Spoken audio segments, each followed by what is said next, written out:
cada povo tem a sua identidade. E essa identidade é uma riqueza, é algo bonito, é algo grande. E de alguma forma nós a comunicamos para quem está diante de nós. Quem já morou no exterior sabe bem disso, não? Nós brasileiros temos a capacidade de identificar um brasileiro pelo modo de andar. Ah, aquele ali é brasileiro. Né? Pode ser a loirona do olho azul do Rio Grande do Sul. Você olha, aquela ali é brasileira. Né? E o pessoal, como você sabe? Não sei, brasileiro tem um negócio diferente. Ou seja, a identidade nossa, nós não negamos ela, jamais. Está na gente, faz parte da nossa vida. Mas, observe que isso também acontece naquilo que nós acreditamos. Nós somos cristãos e pertencemos à igreja. A igreja fundada por Cristo e que tem como fundamento os apóstolos Pedro e Paulo. E o que se espera de nós é que esta identidade eclesial também seja percebida no nosso modo de ser.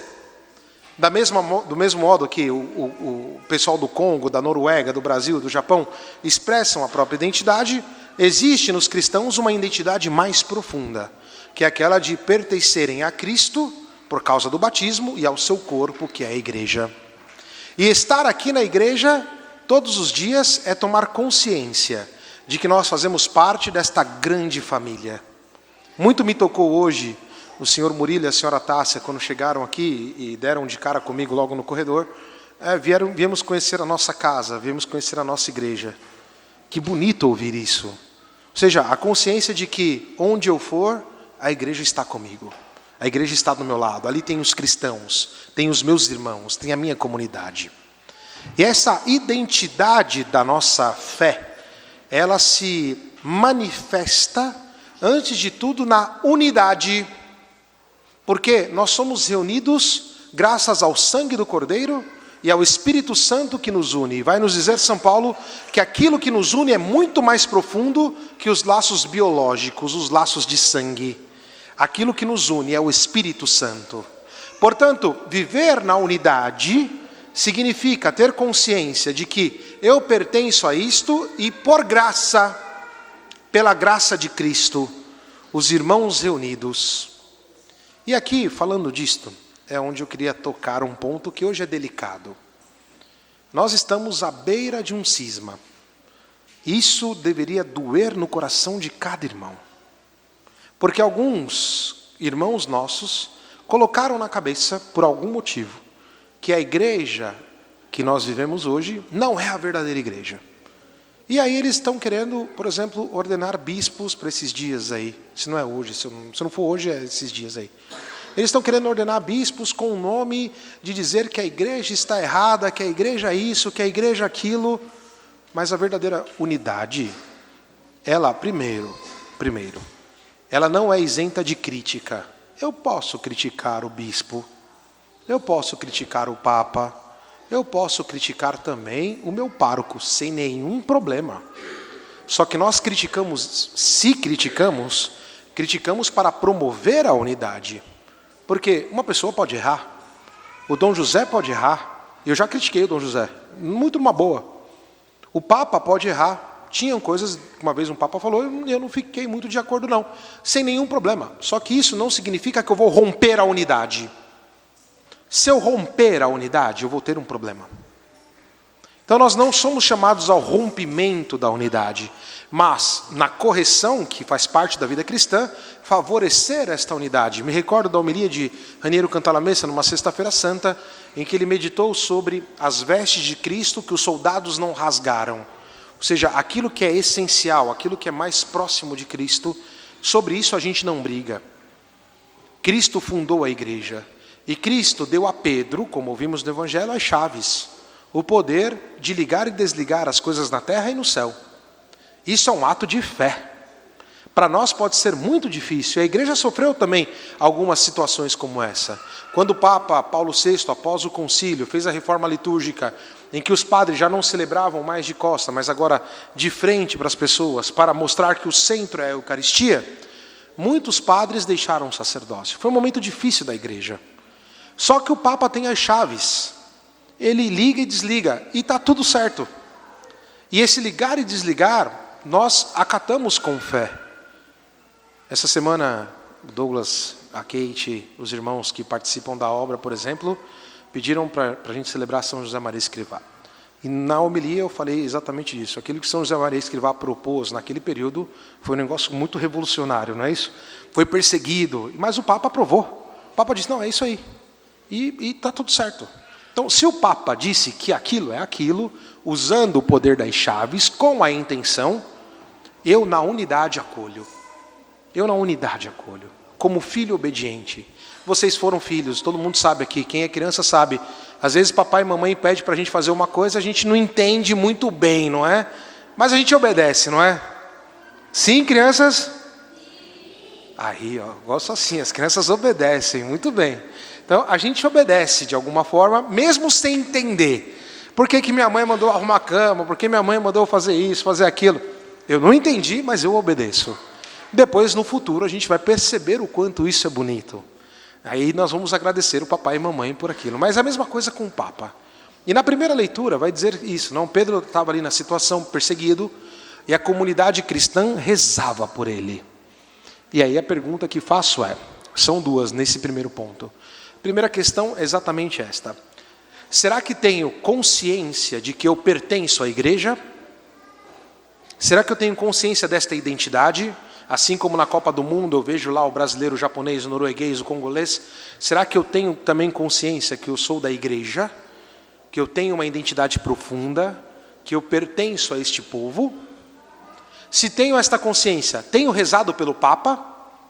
É importante rezar por ele. Ele tem o peso da igreja inteira nas costas dele. Será que eu rezo pelo meu bispo, o Dom José? Será que rezo pelo meu pároco, o Padre Douglas? Nesse ponto, tenho que dizer que eu sei que rezam, porque muita gente fala para mim, Padre, eu rezo pelo senhor. Hoje uma criancinha, o filho da Mariana Mergulhão e do Patrick, um bem pequenininho, ele deve ter uns 3, 4 anos, chegou assim para mim, Padre, eu quero dizer que eu rezo todo dia pelo senhor. Então, o pequenininho ali reza, né? Aí eu me sinto até feliz, porque rezam mais pelo pároco do que pelo Papa, mas tem que rezar pelo Papa, não? Porque ele tem o peso da igreja. Aí nós temos o Dom José, que tem que cuidar da igreja de Santo Amaro, e que é pesado também.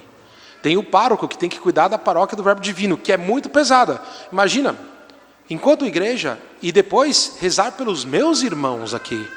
Tenho rezado por aqueles que frequentam a missa no domingo comigo, por aqueles que são parte da minha comunidade, por aqueles que vivem as mesmas realidades que eu vivo. Precisamos rezar um pelos outros, sem nenhum problema, senhor. Às vezes você não vai saber o nome, mas, Senhor, quero rezar hoje por todos os irmãos da Verbo Divino. Reza uma Ave Maria. Isso tem uma diferença enorme na nossa vida. Enorme.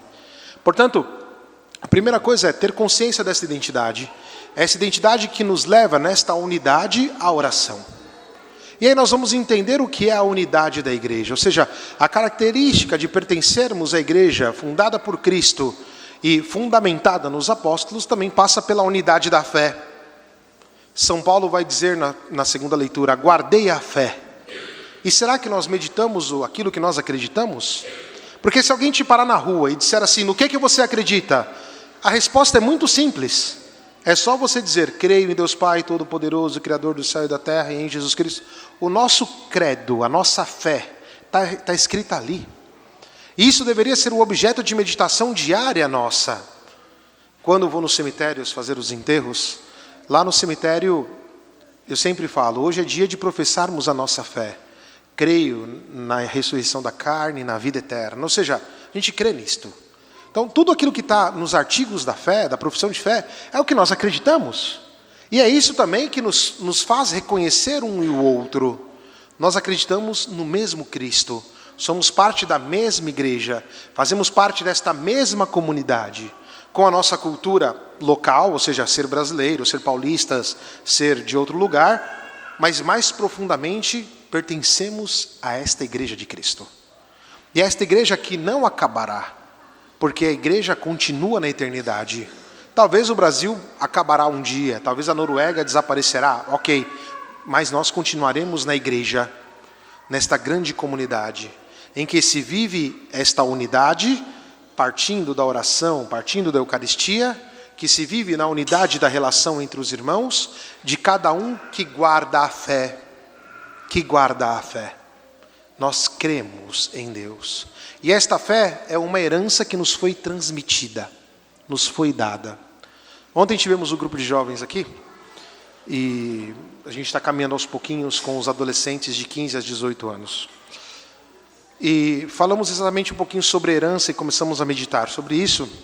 E uma das meninas que estava lá, eu falei, quando a gente recebe uma herança, o que a gente faz? A menina respondeu, nós cultivamos.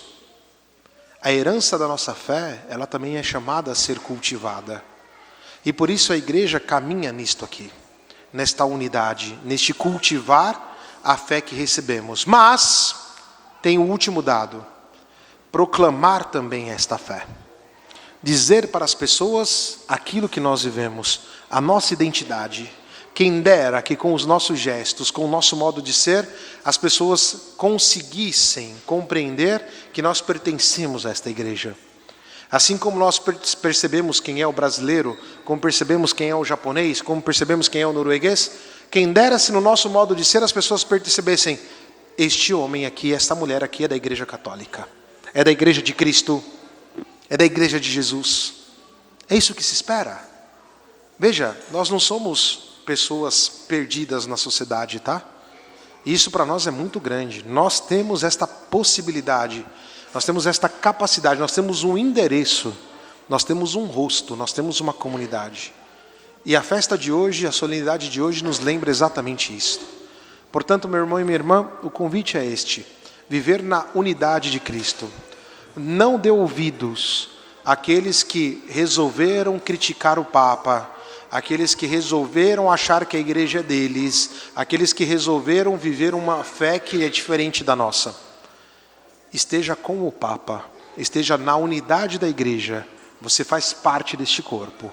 E é neste corpo, é dentro desta unidade que nós podemos viver, falar, dizer, pensar, mas é aqui dentro, todos juntos. E assim nós vamos caminhando em direção àquela igreja que nos espera, que é a igreja dos santos. E logo, logo chegaremos lá, porque Cristo virá em breve nos buscar, tenho certeza disso. Quando será, não sei, mas virá. Em todo caso, caminhamos nesta esperança. E peçamos a São Pedro e São Paulo, que junto com a Virgem Maria, interceda por cada um de nós. Que assim seja. Amém.